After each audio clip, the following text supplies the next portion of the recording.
What is up, my peeps? Joshua Smith here at GSD Studios. First off, thank you so much for checking out today's content. I'll make this extremely fast, but I need to plug our sponsors that make this show possible. Our first sponsor is PerfectStormNow.com, by far the most effective and affordable real estate agent website and database platform in the industry. It is the system I use to sell 50 plus homes every single month. Check it out at www.perfectstormnow.com.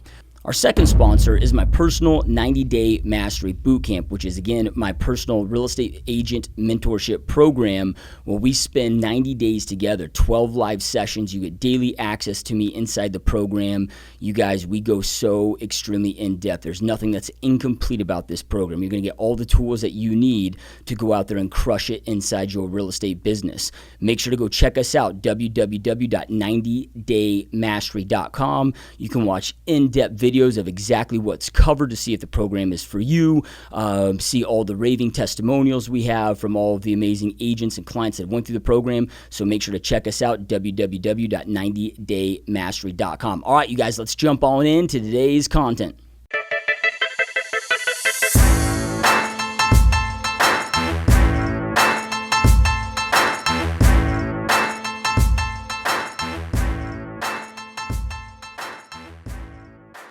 What is up, my peeps? Joshua Smith here with another GSD mode interview where every single week we interview top entrepreneurs and just straight up top badasses out there dominating their space. These are people choosing to not live a life of mediocrity, but instead to go out there and create big, amazing, epic lives for themselves and their families, as well as have a big impact on others while they exist. So today, you guys, special guest on the show. So our guest today is a very, very successful real estate developer, as well as a best-selling author. And in 2014, he created the Hidden Cash Project, which I'm really excited to learn more about and talk about. So really stoked and honored to have Jason Boozy on the show. Welcome to the show, my friend. Thanks for having me on. I'm really excited to be here, Joshua. Yeah, no, man. We were kind of talking about before we went live. You know, we get on the show, we get a lot of top realtors, we get a lot of top real estate, investors when it comes to house flippers, wholesalers. But you're the first successful developer that we've had on the show, and I'm just really excited to pick your brain and get all your insights, and for myself and our audience to learn. So, but before we talk about what you're doing today, because I know you got so much going on, I'm always intrigued in our guests' journeys that led them into entrepreneurship in the first place. So if you were to wind the clocks, and maybe that looks like junior high, high school, college, whatever that may be, what led you into entrepreneurship in the first place? I've always been entrepreneurial. So when I was 12 years old, I remember being hired by this company that was kind of scammy. I think they were sort of pretending to be like a nonprofit, but they weren't. And they had like a bunch of, I don't know how this was even legal. It probably wasn't. But they had a bunch of like 12, 13-year-old kids, and we were going door to door selling cookies and telling them, oh, it's to keep kids out of trouble or whatever. And I was 12 years old at the time, and I remember they were paying us, we were selling like boxes of cookies, like these Danish butter cookies, if you ever seen those, the cute little tins, for like $3 at the time. This is like in the 80s. And we were getting 60 cents a box. So selling them for $3, keeping 60 cents. Then I go to like the supermarket and I see the box of cookies, the tin of cookies is 99 cents. I'm like, wait a second, I could buy them for $1 and sell them for $3, and instead of making 60 cents, I'll make $2 per tin. So I convinced my dad to drive me around like some of the nicer neighborhoods, and instead of making 60 cents, get to keep the whole $2. So, and then I remember like a 4th of July where, it was a hot day, and I would go and I bought like a case of Coca-Cola with all my allowance money, and I would just sell them individually for 50 cents each. So it kind of started from a young age, and I've done so many different entrepreneurial things over the years. But the one thing that's really consistently worked is real estate. I mean, I've had some limited success with other things, more failure than success, I have to admit. But with real estate, that's the one thing that's consistently worked for me. And I think that's because there's so many advantages to real estate over other businesses, which we can obviously get into. But it started from a very young age for me. Actually, even before the age 12 cookie thing, I remember delivering flowers for some extra money and just liking to have money, liking to have some, remember my friends always, how can we always have money? And it wasn't because my parents gave me a big allowance. I just did these little things to make a little pocket money, you know? Yeah, no, man, I love that, dude. And yeah, I mean, you just at a young age, your mind was just, trained to see opportunity. Were you, I mean, did you grow up in an environment? I mean, were your parents, whether they're entrepreneurs or entrepreneurial, like, did they, like, how was your mind trained? Because I can't say that most 12-year-olds would ever connect the dots in that manner. Yeah, I mean, I have three brothers, and none of them did. So I think I can't say it's like a family thing. I think my dad has it a bit, but he was an accountant, and he was always, very conservative. I guess he's less of a risk taker than me. But what happened, interestingly enough, is as they retired or were approaching retirement, my parents started getting more involved in real estate, and I saw that they were doing very well through real estate. But they never, unlike me, they never took the leap and said, okay, we're going to do this full time until they retired. I didn't even, take the leap so much because I never really had a steady type corporate job. But for them, having a steady paycheck was very important, which is understandable because they had 4 kids to raise.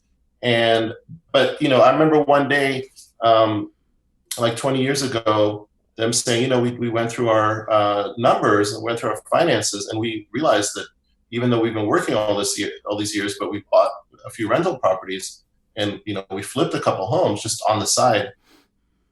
We made more money in real estate than in our jobs. And I remember like this I wasn't even in real estate yet at the time because I only really got in 2005. But I remember this light bulb moment where it was like, wait, they made more money from real estate than from their jobs. Why don't I just focus on real estate? Because, the idea of a job was never that appealing to me. So that was sort of a light bulb moment, but it kind of took me several years to connect the dots and kind of figure out how to wholesale properties, because I live in the San Francisco Bay Area. We should probably tell your viewers that. And, the thing about, there's like an advantage and a disadvantage to being in the Bay Area.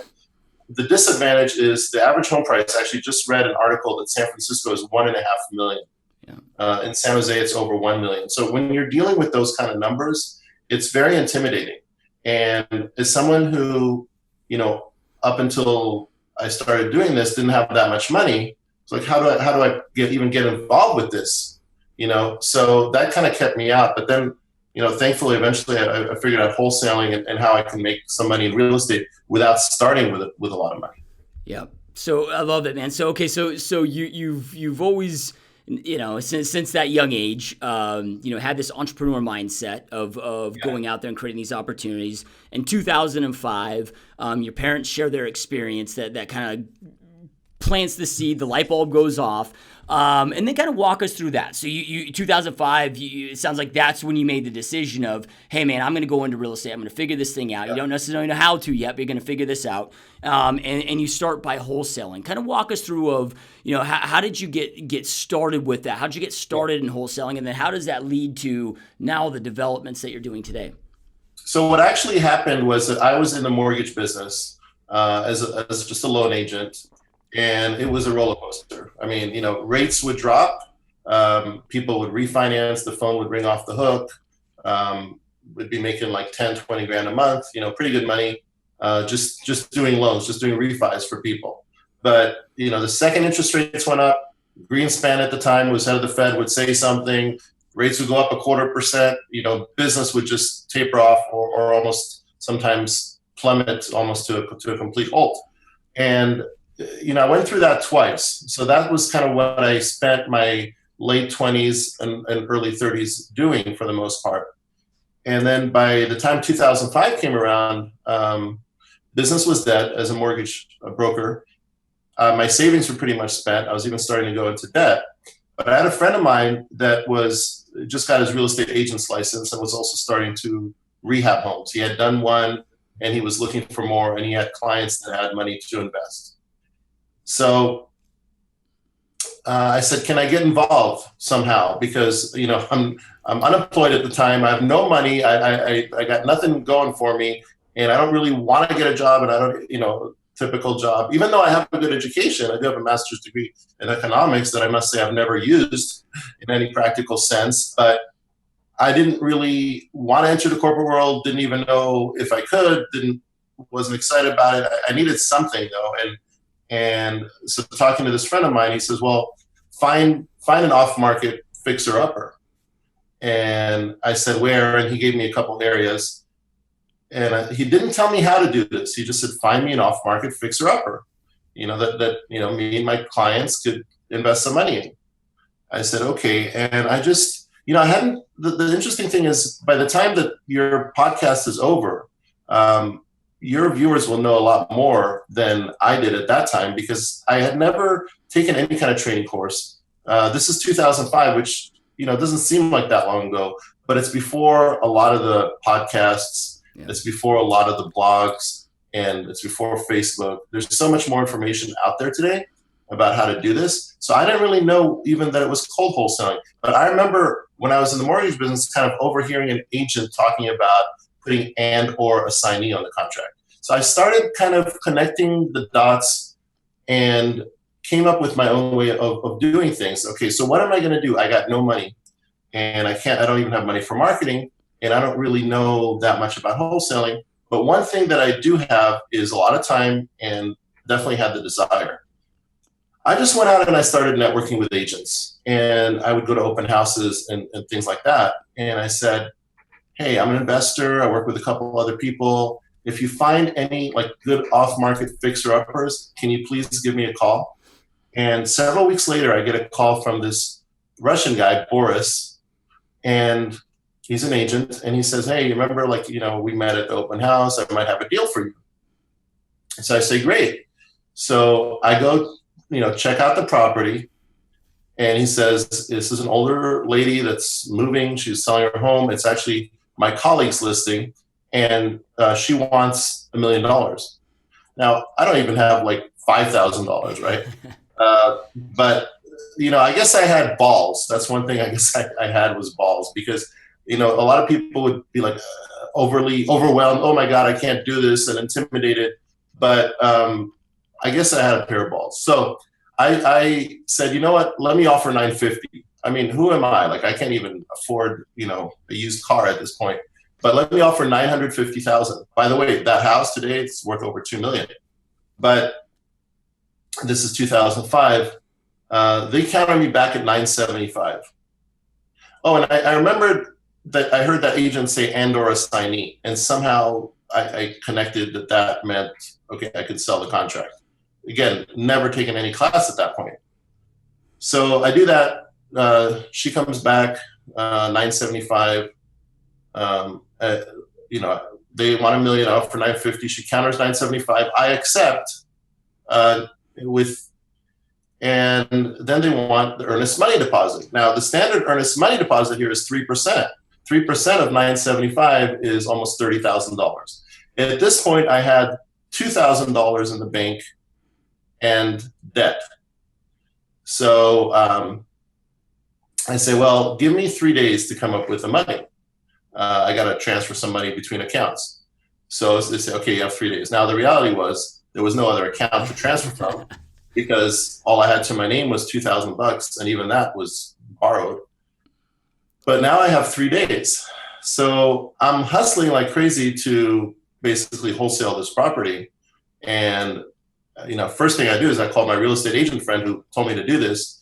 And he's like, well, okay, yeah, I don't know if my clients are interested or not. They're going to think about it.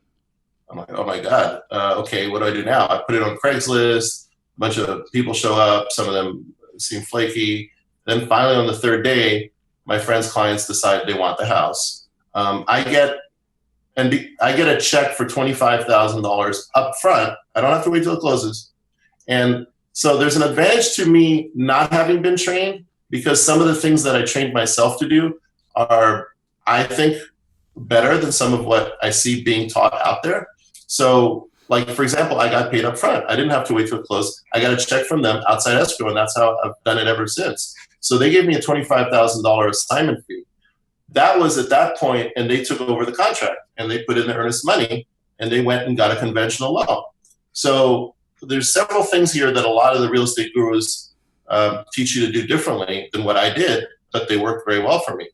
They tell you to go after cash buyers. Well, my buyers, for an almost $1 million purchase, went out and got a conventional loan. They tell you get paid at closing. Well, I got paid up front. They tell you that go after distressed. This property and this seller was not distressed. So the way that I've kind of been doing things ever since, when I talk online and when I do speaking engagements, I'm like a little bit of the anti-guru. I think a lot of them have good stuff to teach, but I have a little bit different way of doing things. And maybe it's also partly because of the market that I'm in, that is a very high-end market, that I've needed to adjust things. We're not, I got a friend flipping $30,000 houses in Cleveland. I got another friend doing $40,000, $50,000 houses in Memphis. This is a different market. We're talking about $1 million home price. So anyways, I got $25,000 in my pocket because you can imagine I was on cloud nine, being broke. And that was like the biggest check I'd ever seen at that point. And to have go from $2,000 to now a $25,000 check. And I was just so excited that I said, I'm going to do this again. And I just want to say the second deal that I did, I was like, I don't want to do it with my friend, because that is just my friend helping me, or kind of a fluke. I specifically said, I have to show myself that this works, that this was not just a one-off. And I kind of did exactly the same process the next time. And I made 20,000. In hindsight, I probably could have asked for more, but 25,000 on the first deal, 20,000 on the second wholesale. And I remember actually feeling a little bit guilty when I got that second check, because I was like at Walmart or something. And I'm like, this cashier that works here at Walmart or Target, whatever it was, is probably making in a whole year what I just made on one deal that I didn't even have to invest more than a few days' time into. So I did those first two deals, and that was through agents. And after that, I did a direct mail campaign, and I got my third deal, and I made 50,000 on that one. And so in the span of that whole thing was like less than 3 months. In 2.5 months, I went from broke, not knowing what I'm going to do, to making about 100 grand in my new business. I was super excited about it, and that's pretty much how I got started. Yeah, love it. So when you're targeting potential wholesale clients, like when you say you did your direct mail campaign, and I mean, have you found any key indicators that you're hitting on, because you're not looking necessarily for distress, but maybe, hey, homeowners that have been in their homes for longer than 10 years, or like certain key indicators that you've kind of narrowed it down to target that you found continued success with? So that's a good question. Yeah, definitely you want to target people that have been in their home for a long time. So I don't want to target people who just bought last year. But that's just one of the parameters. The problem with distress, especially in my market right now, is last month, I went to a presentation, there's 2 million people in Santa Clara County, which includes the city of San Jose, California, which, even though it's a lot less famous than San Francisco, people don't necessarily know this, there are more people. There's over 1 million people just in San Jose alone. So Santa Clara County with 2 million people had 3 pre-foreclosures, 3. Yeah. And if you're chasing those, you and who knows how many hundreds of others, your chances are like less than winning the lottery. Probably you're probably realistically have a better chance of winning the lottery. So that is not a niche that I like going after. I think if the market were to completely shift, that might be different. But in a lot of parts of the country now, we have fewer distressed, more people jumping in the game. So here's kind of another unique differentiator that I do differently. I mostly focused by area. I look for certain areas. I'm not just focused on, everybody's focused on the seller, the motivated seller. But think about it, we're flippers. We're either wholesaling or we're flipping.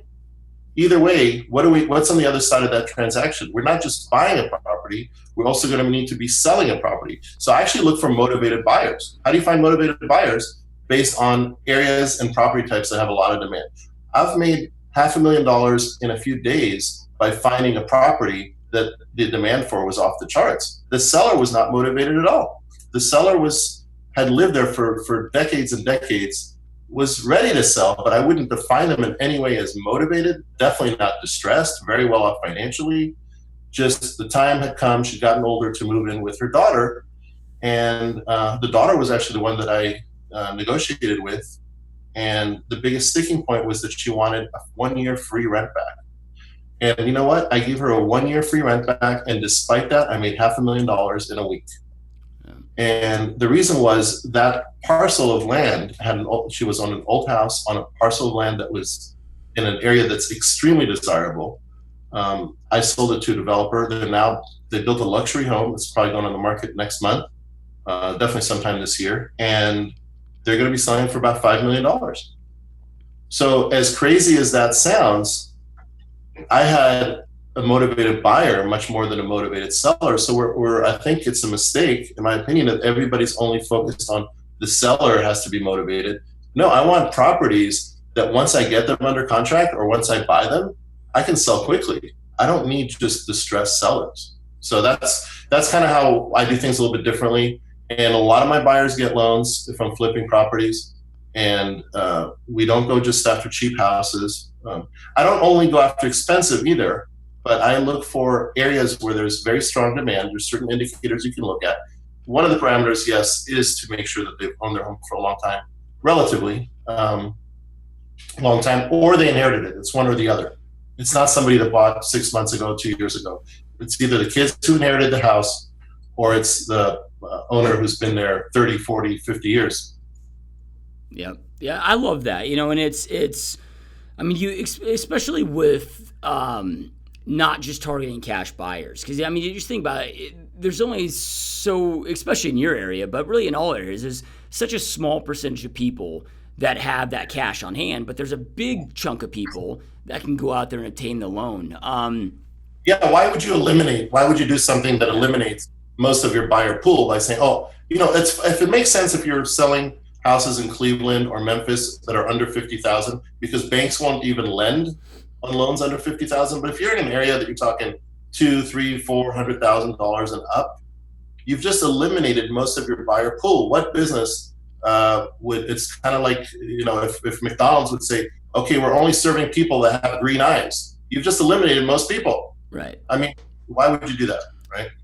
Yep. No, totally makes sense there. So then, all right, so you're wholesaling and things are going great. I mean, at what point do you get into expanding outside of just wholesaling? Because I mean, there's more potential upside if you decide to flip yourself, but there's also a lot more risk and hold times and things into it. So at what point do you decide to expand beyond just wholesaling?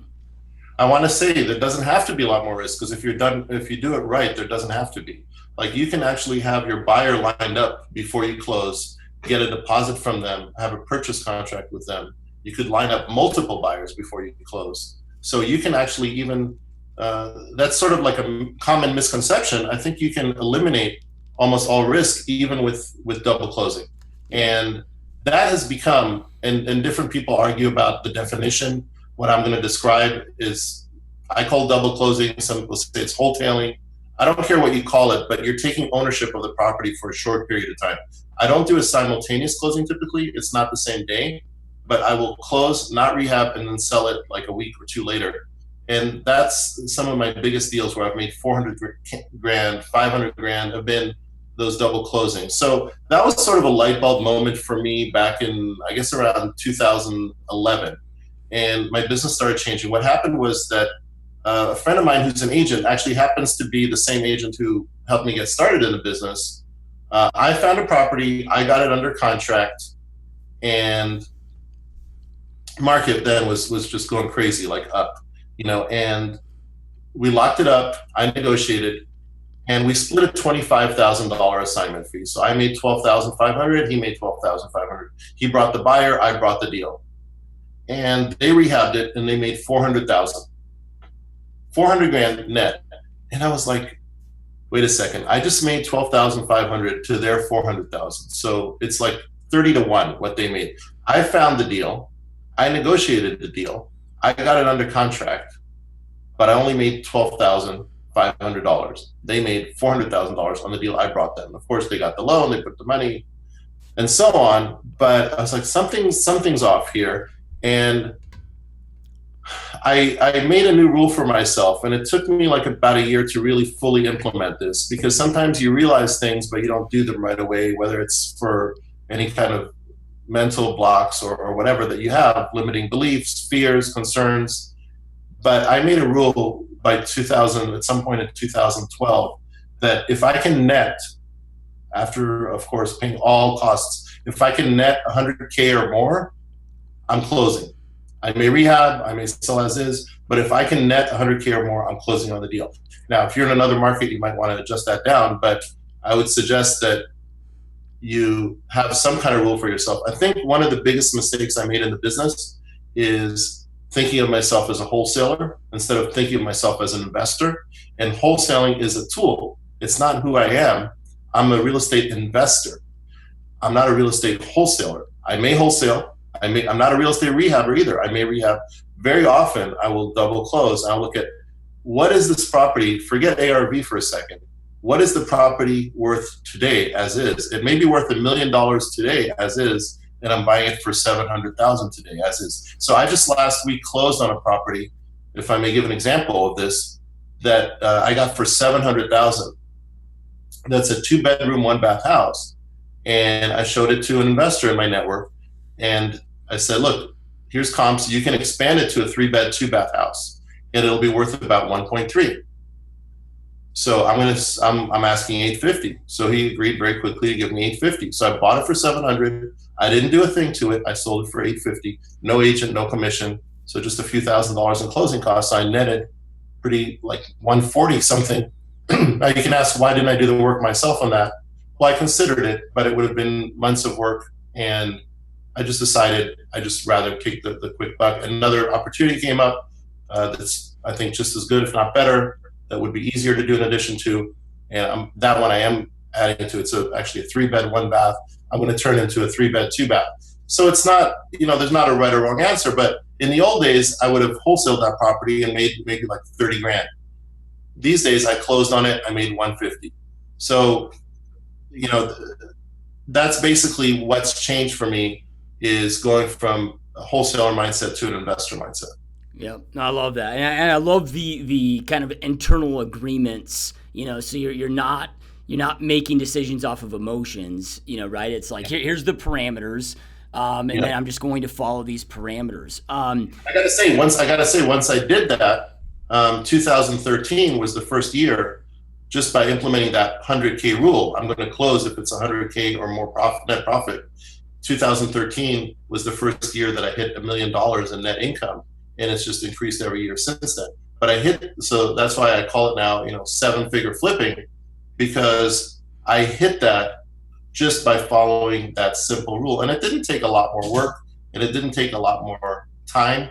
It's just some small strategic changes. Obviously, sometimes, I have to get a hard money loan or a private loan to do it. If I'm ever worried, if I'm ever not confident, I can already have my buyers lined up. As I said, there's ways to do that so that I know, okay, I already have a buyer for this. I don't always do that because many times it doesn't make sense to. But there are ways to really mitigate and minimize the risk. And that's one of the attractive things I think to people about wholesaling. Oh, I don't have to take any risk. But there are ways to do that beyond just wholesaling and actually keep more of the profit. And especially when you're working on some of these higher end deals, if you can make $200,000-300,000 and you're making $20,000-30,000, at the end of the year, that could make the difference between truly building wealth, making 7 figures, and making a living, making a couple $100,000 a year. A couple $100,000 a year in most of the country, definitely where I'm at, is not that big of a deal. You're making a living, you might be making a decent living, you might have a nice car, you might rent a nice house, you may even own a house, but you're not really accumulating wealth. 7 figures is really where you start accumulating and building wealth. Yeah, it's so funny because I talk to so many entrepreneurs or aspiring entrepreneurs. I'm like, well, how much money you want to make? And everybody's got like this $100,000 figure in their head, and I know I did when I was younger too. And and then you get there and you're like, man, I still feel broke. And then you get to $200,000, and you're like, man, I still like it's nothing. That you thought. I heard a statistic the other day that $100,000 in 1990, the equivalent is like $285,000 now. Right? It's like you said, it's to go out there and create that true wealth. It's much more than I think people think in their head. I'm sure you've heard 40 is the new 30. Yeah. Yep. So I say, and which is probably self-delusion. Some 40-year-old probably came up with that saying, but I say that being in my 40s. But I say 7 figures is the new 6 figures. Yeah. Instead of 40 is the new 30, 7 figures. Because I remember growing up, like if somebody made 6 figures, that was a huge deal. Like in the 80s. Because I'm 46 years old, so I remember oh, they make six figures. That's not a big deal anymore. I mean, I do live in a more affluent area than most of the country, I have to say, but we got secretaries that make 150, 200,000 a year. I have a friend that does HR that makes, like almost 300 grand a year. I don't think any of them feel wealthy, and I don't always feel wealthy, but I make, seven figures, and, you need that to really accumulate and build wealth. Everything else, and that's another light bulb moment that I had, because I realized I really need to get to that level. Otherwise, I'm just making a living, but I'm not really getting ahead. Maybe I'm saving a little bit. Maybe I'm not. I can still travel. I can still eat at nice restaurants, but I'm not really building wealth. Wealth is like owning assets, having, high six figures or seven figures in the bank, or savings accounts, owning a bunch of rental properties. That is to me wealth. And I know people that get there by wholesaling. I think it's difficult to get there by wholesaling alone. You can if you have a great operation. There's certainly people that do that.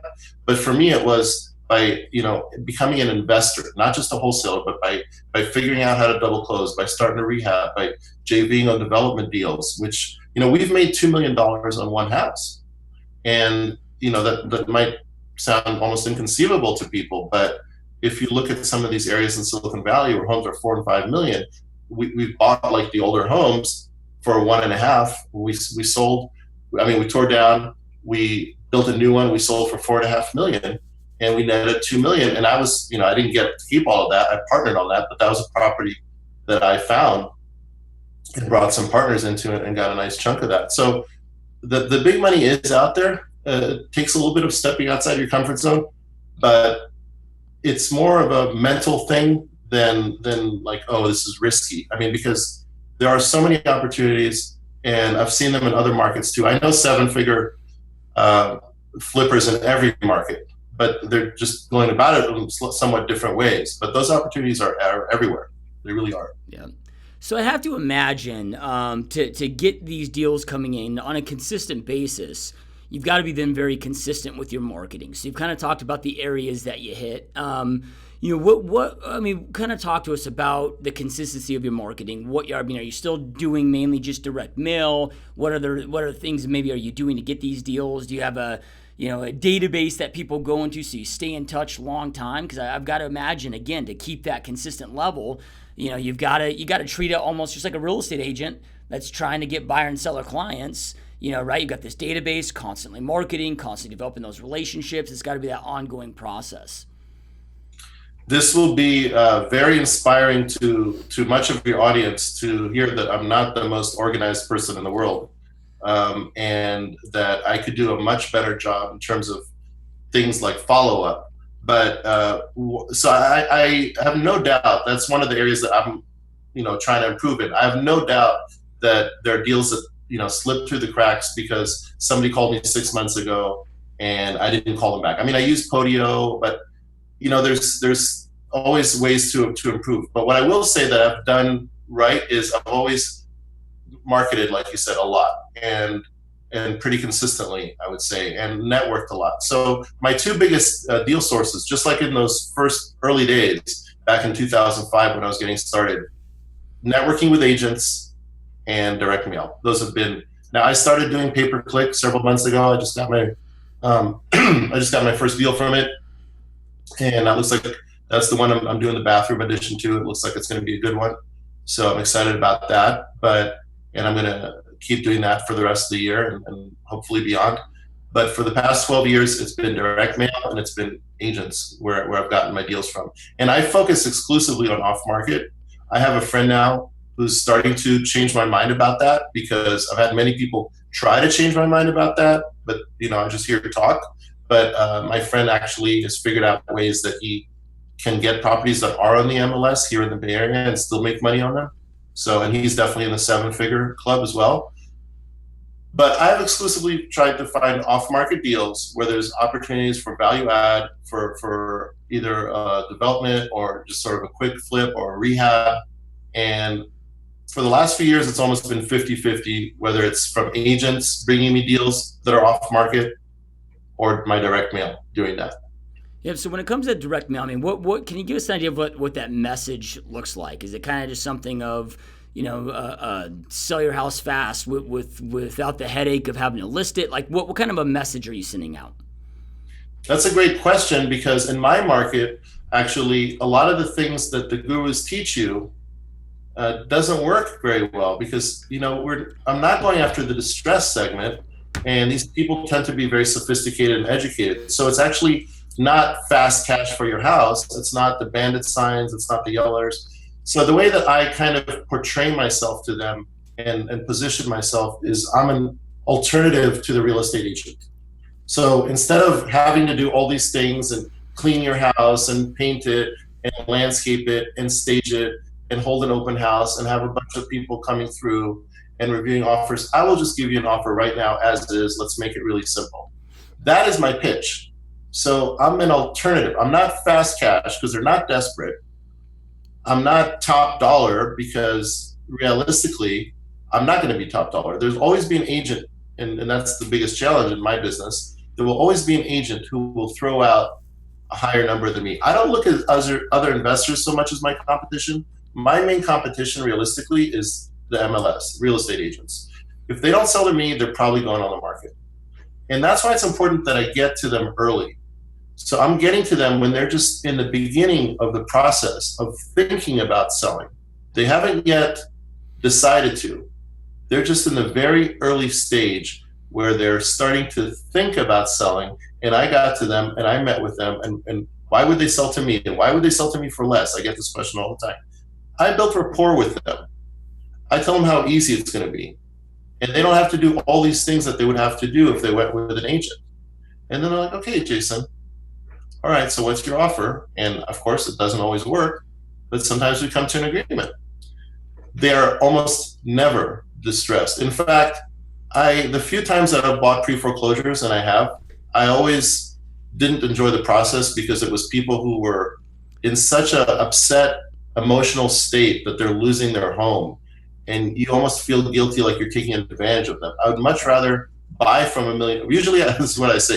Usually I'm buying from a millionaire and selling to a millionaire.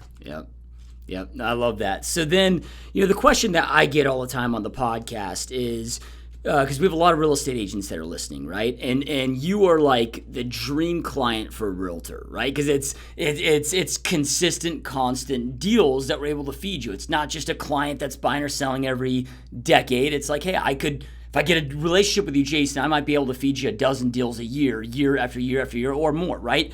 What are some things that like a realtor, if they were looking to develop a relationship with you, like how would they do that? How would they be able to bring value to you? Because it sounds like you already have a lot of great agents. What are some things there that you'd give our listeners some advice? Well, first I have to say I'm not so sure that I'm a dream client, because I'm kind of a headache client, because I'm very picky, right? Yeah. So I'm looking for things that fit the parameters. I get a lot of leads from agents, and most of them simply don't work. The deal doesn't make sense. The deal is too marginal. There's not enough upside. I have to say no more than I say yes. I have to turn down probably 95% of the leads that come my way.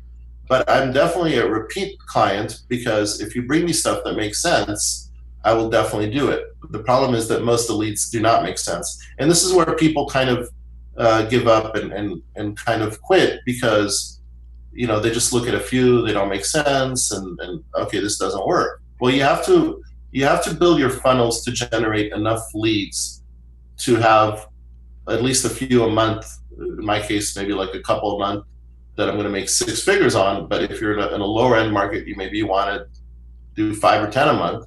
But you have to, whatever that number is, there have to be enough leads coming through the funnel, because most of the leads are not going to make sense. So you have to build the funnels. But as far as like what it takes for an agent to work with me, I'll gladly work with any agent that understands that I want off-market deals and deals that I'm an investor, so I need at the end of the day to make a profit. I'm not interested in buying a house for full market value, where there's not, unless there's a real big value add play, like I said, if it's a 2-bed, 1-bath in a high-end area and we can expand it and make another $500,000, that's interesting.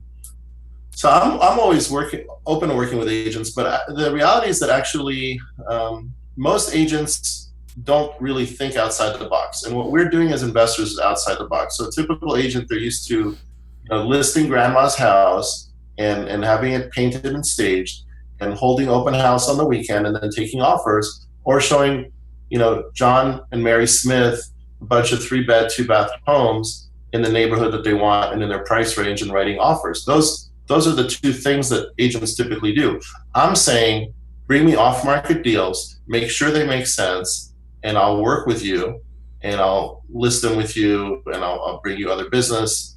That's outside the box. And I would say to your viewers and listeners that if they want to do what I'm doing the way that I'm doing it, expect that 90% of agents will not be a good fit. So if you want 10 good agents, you better go out and talk to 100. Yeah. If you want 20 good agents, go and talk to 200.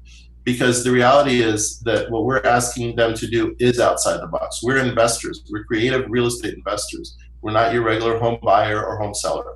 Yeah, and those of you that are realtors that are listening to this, one thing that, because we've got a few investors that we represent that are doing similar things to what you're doing, Jason, and we started a program that, and we market this publicly, which is our immediate buyout program. So it's like, look, we have multiple options. We can list your home on the MLS and get you top dollar. Or if you don't want to go through that headache, we have an immediate buyout option where we can get you an offer from one of our, from our investors in 72 hours.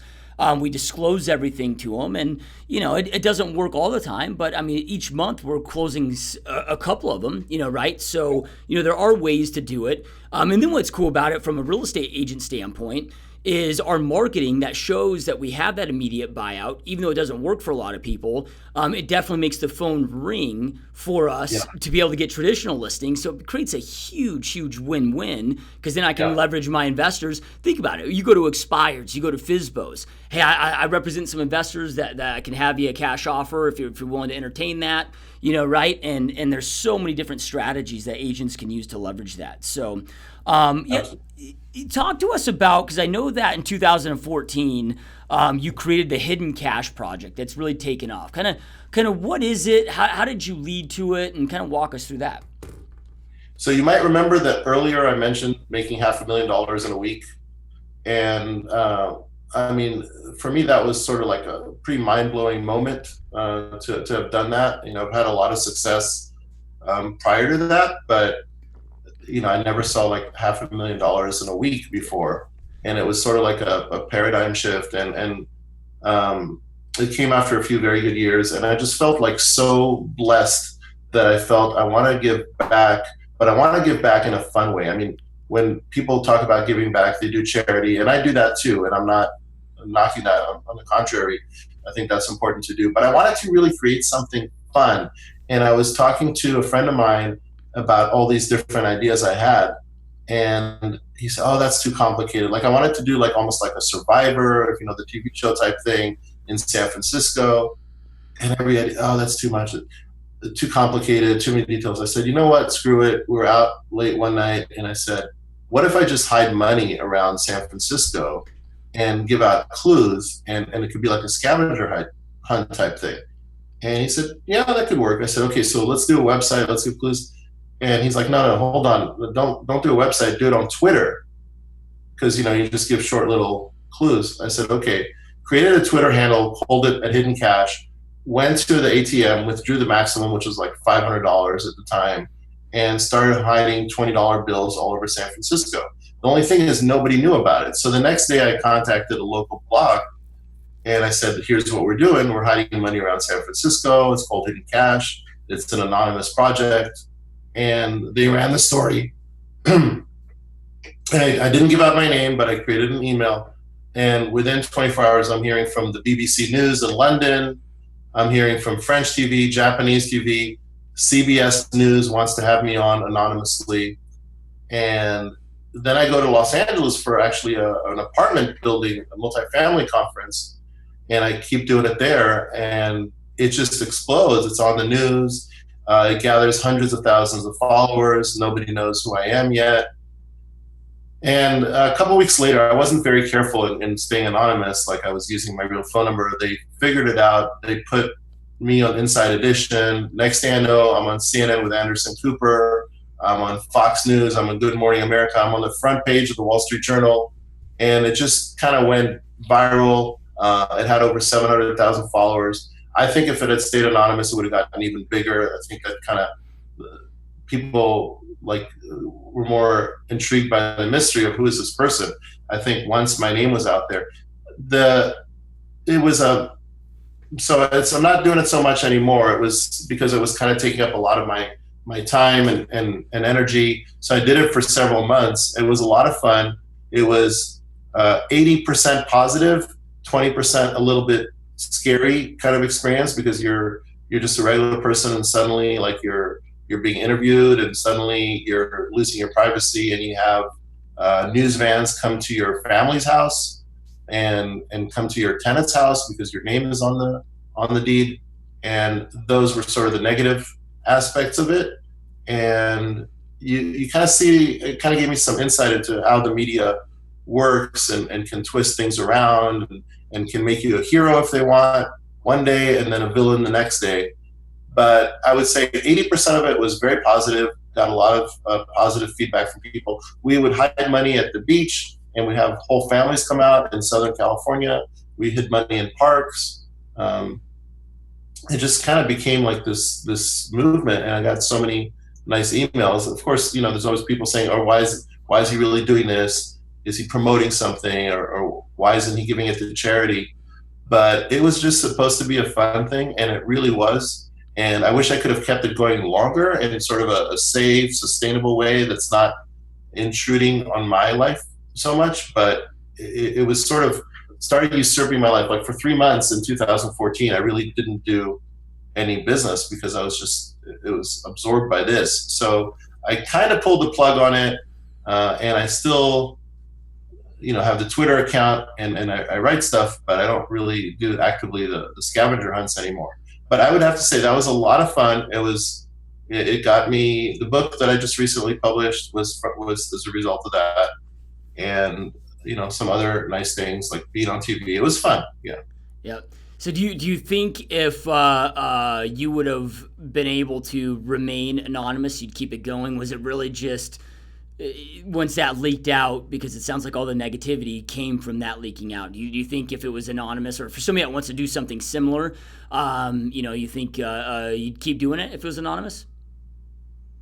So there are actually people, there's a guy in Vancouver that was inspired by what I did, and Vancouver, Canada, and he's been able to remain anonymous. And we've had some email exchanges back and forth, and he seems like a cool guy.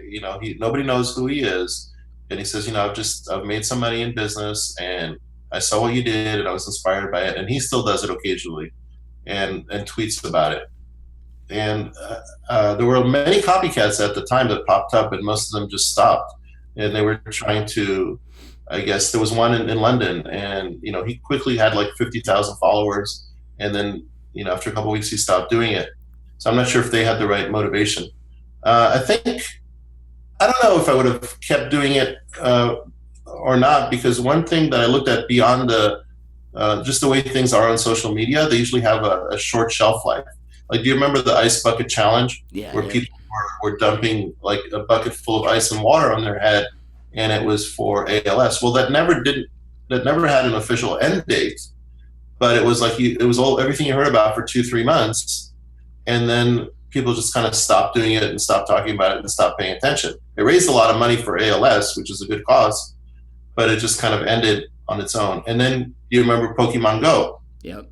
Yeah, last year you heard a lot about it, and then it kind of fizzled out after a few months. So I think, it was sort of an internet sensation, and it sort of fizzled out. But the nice thing about it that I liked was that, you could be on your iPhone or computer, and then your friend is too. And then you see that we're coming to Fresno, or we're coming to San Diego, or wherever it is. And you write your friend, you're like, hey, let's go and look for it. So it kind of combines the social media world with the real world. Like, we're both looking at it online, but now we're going to meet up, and we're going to go to the park, or we're going to go to the beach, and we're going to look for this money, and it'll be fun, and hundreds of people would turn out.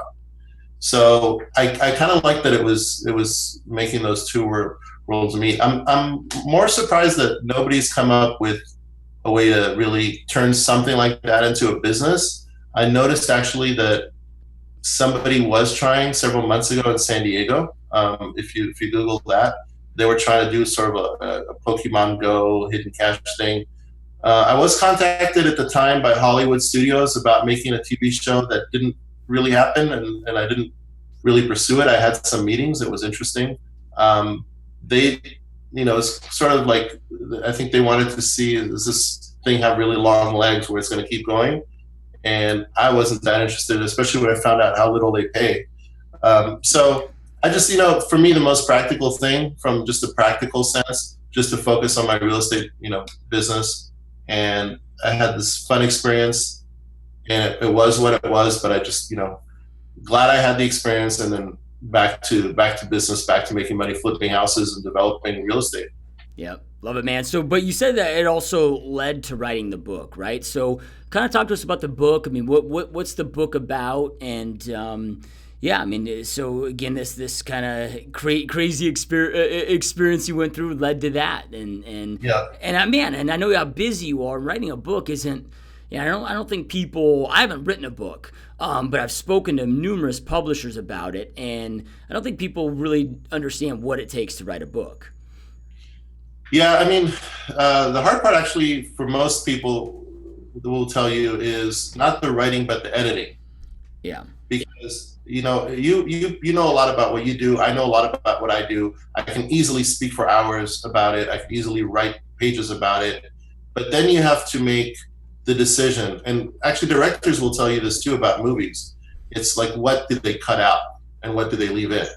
Because obviously, you go see a 2-hour movie, there might be like 20, 30 hours of film, and they chop it down to 2 hours. So it's really deciding, what do I keep, what do I not, and how do I rewrite this, and did I write this the right way? That, I think, is a lot harder than the writing itself, because I love writing, but I don't enjoy editing. But what happened was that in 2014, when I got all this publicity, I was contacted by a publisher called Post Hill Press, and they said, do you want to write a book? And I didn't even really respond right away, because I wasn't clear if they wanted me to pay them to write a book, which they did not. They were a real legit publisher. But I was also getting contacted at the time by Hollywood and all of that, because there was so much in the news. And I think it took many months till we decided, okay, we're gonna do this. We're gonna write the book. And then it was like another year of back and forth and editing. And I mean, when I say year, obviously you're not doing it every day or every week, but when you have some time, you're doing that. And from then it's another year till they print and publish it. So the book was only released last month.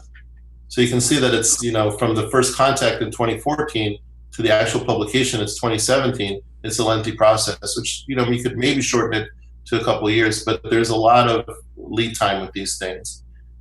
So May 13th, the book came out, and just a month ago, and we had this social media push to make it the #1 real estate book in the country, which it stayed there for several days, and then Amazon sold out. So now it's dropped, and now we're sending more, but it's called Smash Your Alarm Clock. You can get it if you go to smashyouralarmclock.com, or just go to amazon.com and look up Smash Your Alarm Clock, or go to your local Barnes & Noble or any other bookstore. I saw it in the airport the other day, and request Smash Your Alarm Clock by Jason Boozy. But what the book is about, it's the subtitle of it is Smash Your Alarm Clock, Living the Dream Through Real Estate Investing. And 70 or 80% of the book is just about, how do I do it? How do I do what I do in real estate?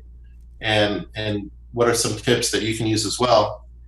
And the other 20% is a bit about, like, what was it like to be the man behind this hidden cash phenomenon, which got so many social media followers and so much media attention, going from being anonymous to having, 750,000 followers and CNN interviews and all that. And some of the other philanthropy and travel that I've done, because part of my message is, look, making money is important, but it's a tool. At the end of the day, you want to have a good lifestyle, and for me, that's personally, it includes travel. I mean, just last week, I was gone for a week. I went to Montana and Wyoming. And while I was there, I bought 2 homes and sold one long distance while I'm visiting Glacier National Park and Yellowstone National Park, these beautiful places, and seeing bears and seeing bisons and closing deals here. So it's important for me that you get the message that it's not just the money for the money's sake, but it's lifestyle. It's the freedom to hang out in cafes during the day if that's what you like, to go to movies on a Tuesday if that's your thing, or to go traveling, or whatever it is that you enjoy beyond just work and making money, and also to give back. So that's sort of the message of the book, but it's got a lot of very practical tips and nuggets about how to build like a great real estate business and some of the mistakes I made along the way. Because like for me, like I mentioned, staying just a wholesaler was a mistake, and being too narrowly focused, that really hurt my business around 2008 and 2009. And I've made many adjustments to my business since then.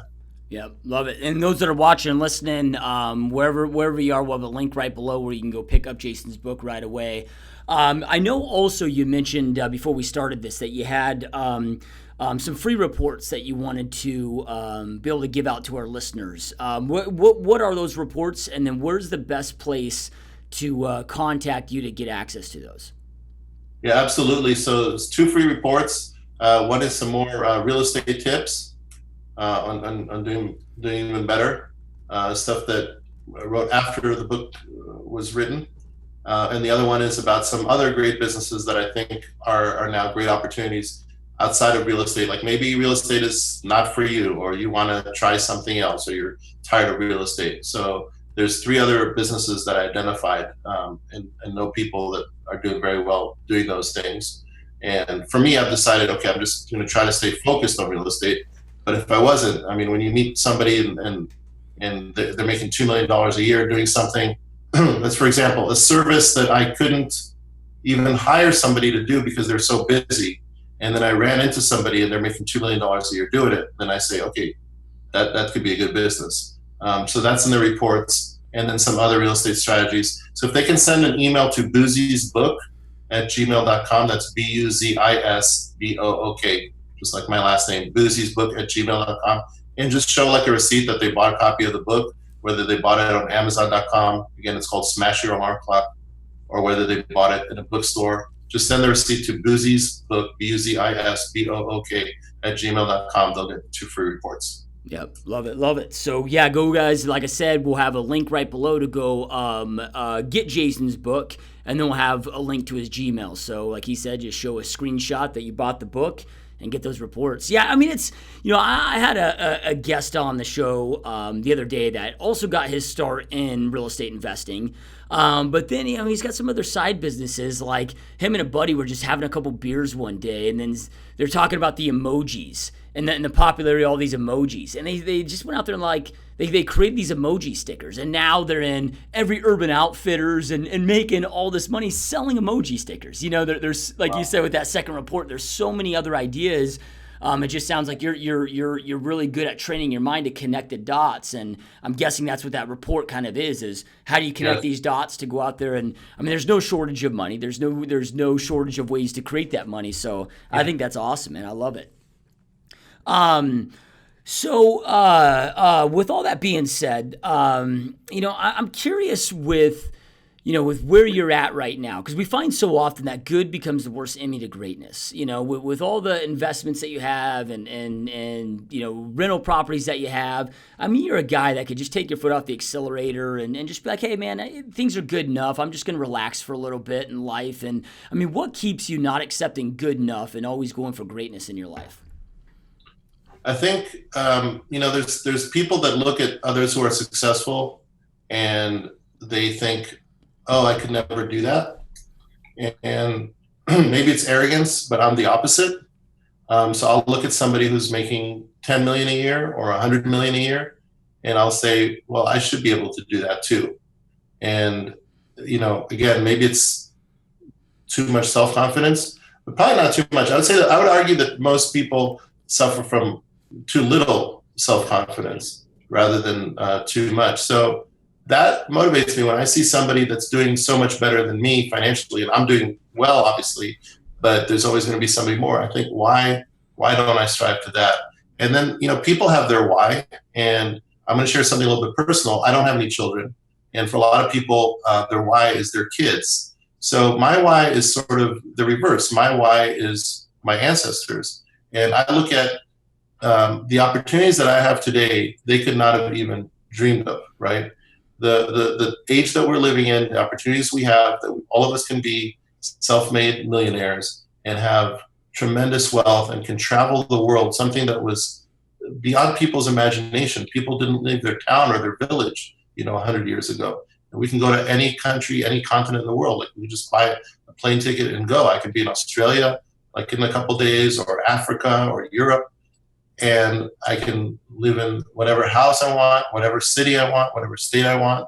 The opportunities are unbelievable. And I think it's almost unfair to our ancestors who came before us, who didn't have these opportunities. It's unfair to people who live in really poor parts of the world, like Africa, which I've been to, and India, that girls that are married off at age 12 they can never pursue their education. We sort of, I feel, owe it to them to take advantage of these amazing opportunities we have. Because I feel like, maybe this is a little bit politically incorrect, but a lot of the people that I see being very successful here, especially in the Bay Area where I live, are immigrants, because they come here, and whether they're coming from India or they're coming from China or Vietnam, and they can't believe how many opportunities we have. And yet you hear Americans talking about how difficult it is, and how, there's not enough jobs, or housing is too expensive. And meanwhile, immigrants are coming and saying, oh my God, there's so much opportunity here. I can make $1 million a year. I could start a company and become a billionaire.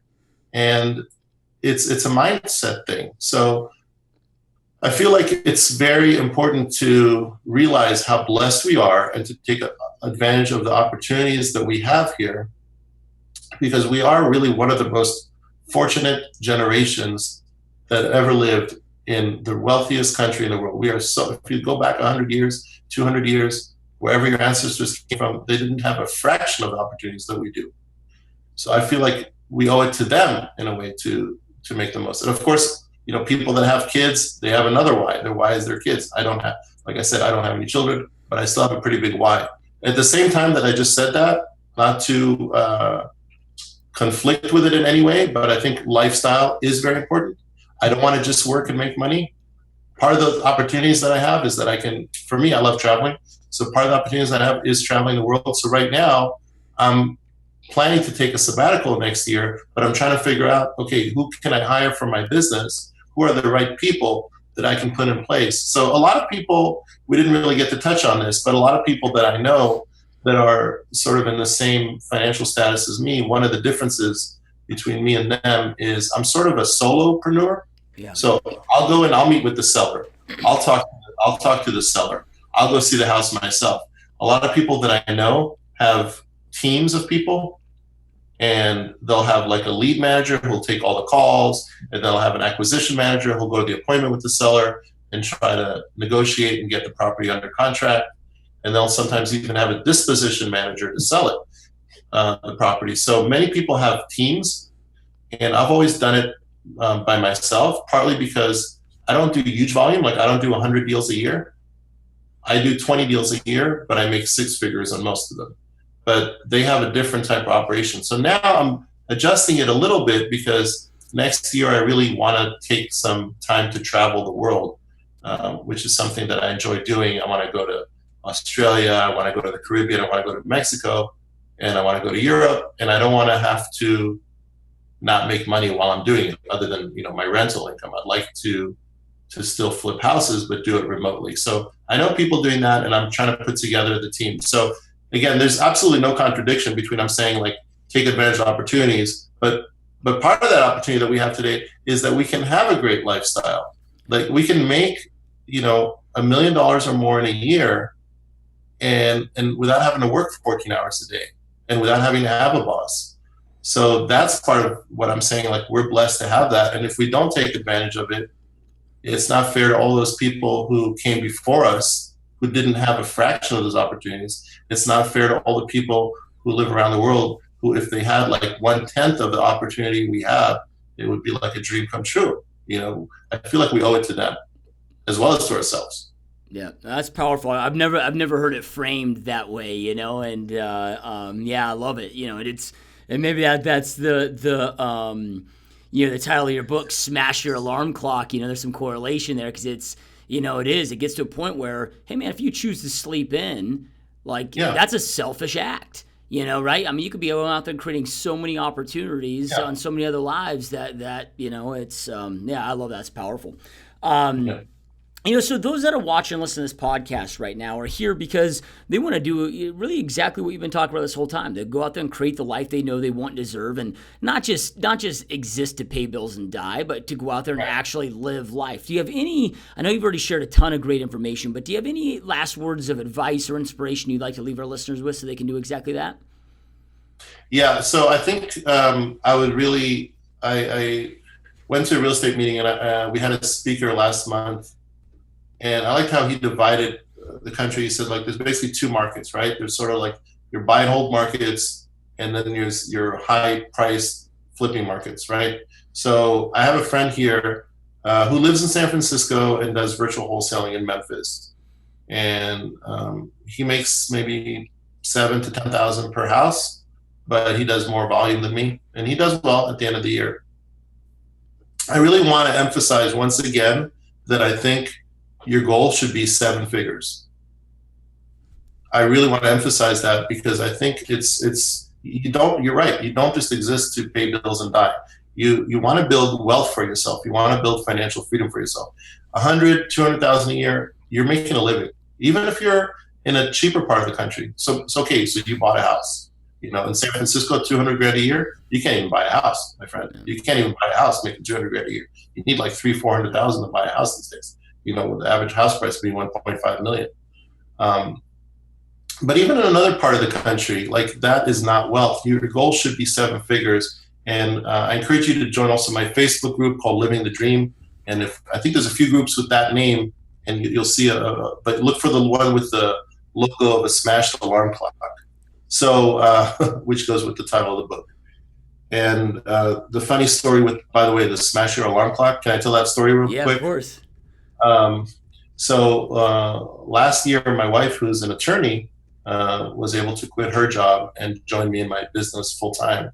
And the next day, I bought a brand new alarm clock, like a big one, and I just took a hammer. And she's like, "What are you doing?" I'm like, "Let me do this. Just let me do this." She's like, "Why are you doing this?" "No, please, just let me do this." I bought a big alarm clock. I took a hammer and I went out to the backyard and I just smashed the hell out of it. I'm like, "You don't have to work again. I don't want to hear your alarm going off again in the morning." So, but back to your question. Okay, so let's talk about 7 figures as the goal. How do we get there? Well, we have two types of markets. In the lower end markets like Memphis, Cleveland, Detroit, even where you are in Phoenix, you're typically not making 6 figures per deal. So the way to make 7 figures a year is volume. And to do that kind of volume, you want to do like a crap load of marketing, and you probably do need to build a team. You probably do need people to go out and go on some meetings for you. And I know many people doing this. They'll have basically commissioned salespeople working under them, going out and getting the contracts. And you have to do a lot of marketing. You have to do a lot of lead generation.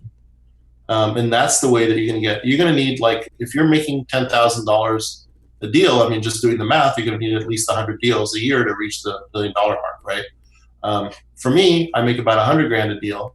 I can do 10 deals a year and reach $1 million. So for me, it's about looking for the properties that are the most promising and getting good at negotiating and doing a couple good deals a month and trying to make 6 figures on them. And I can do that by myself and reach 7 figures by myself. If you're in a lower end market, it's going to be very hard to reach it by yourself. But if you build a good team of somebody that takes all the incoming calls and maybe a couple people that go out in the appointments and close the deals, you can reach the kind of volume you need, because you need about probably 10 deals a month, let's say.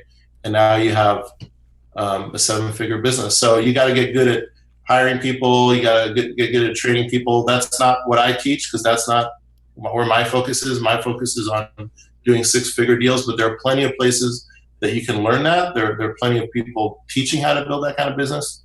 I prefer six-figure deals, and obviously there's so much to this that in this short time that we have here, we're only scratching the surface. I think there are six-figure deals to be had even in some of the lower end markets, and I feel like a lot of people are ignoring those opportunities, because what the gurus teach you to do for the most part is going after the distressed and going after the cheap houses.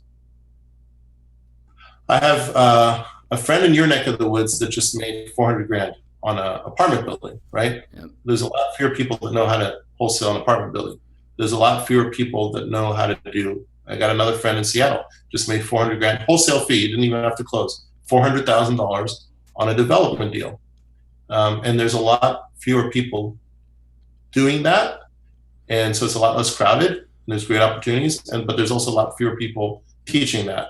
So it's actually the low end that I feel is saturated. And some of the six-figure deals, believe it or not, you're competing with fewer people. I mean, it sounds counterintuitive.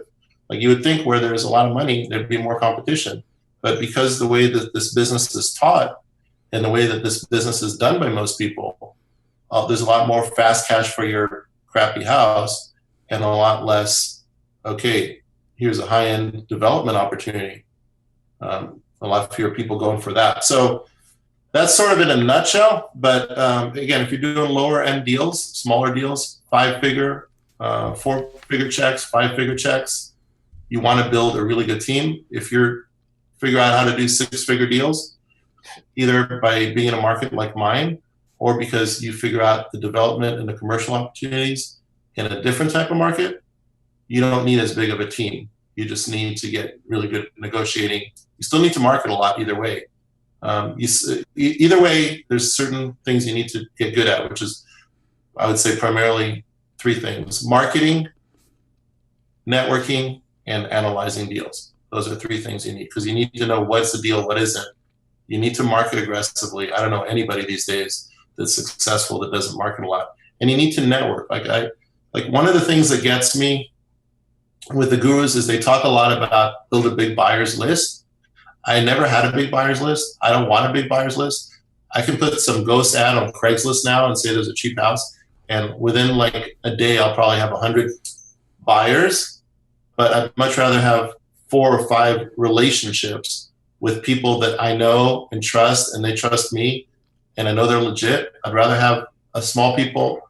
It's kind of like having 500 Facebook friends versus having 5 real friends. I'd much rather have 5 real friends, right? That if I need something, I know they're there for me, and that I really trust them. They trust me. We have a good relationship, than 500 Twitter followers or Facebook friends. So it's like important to build those networks, and whatever market you're in, marketing, networking, and then analyzing the deals to make sure they make sense. So that's kind of what it comes down to. Yep. Love it. Powerful words. Couldn't agree more. And like Jason mentioned, we're just able to kind of scratch the surface in this podcast. I mean, Jason dropped a lot of great nuggets, but that's the importance of going out there and getting his book right away. So he's going to be able to go that much deeper, of course, with those, and then make sure you're taking advantage of those free reports. I know I end every podcast with this, you guys, but information without implementation is just the start of delusion. Information is no longer power. It's taking that information, taking action on it, that creates power in your world. So Jason shared so many pieces of great advice with you guys today. Start taking action now. Take something that you learned and go out there and take immediate action. And again, there's going to be, wherever you're at, iTunes, Stitcher, YouTube, the website, there's going to be links to go get Jason's book right away, along with his email, so you can send that screenshot to get those 2 free reports. So make sure you take advantage of that. Thank you guys so much for being here, watching and listening. And Jason, man, I appreciate you taking time out of your busy day. This has been an honor. Thank you. Thanks for having me on. Really enjoyed it. Yep, no, it's been a great time. All right, you guys, we will see you next time.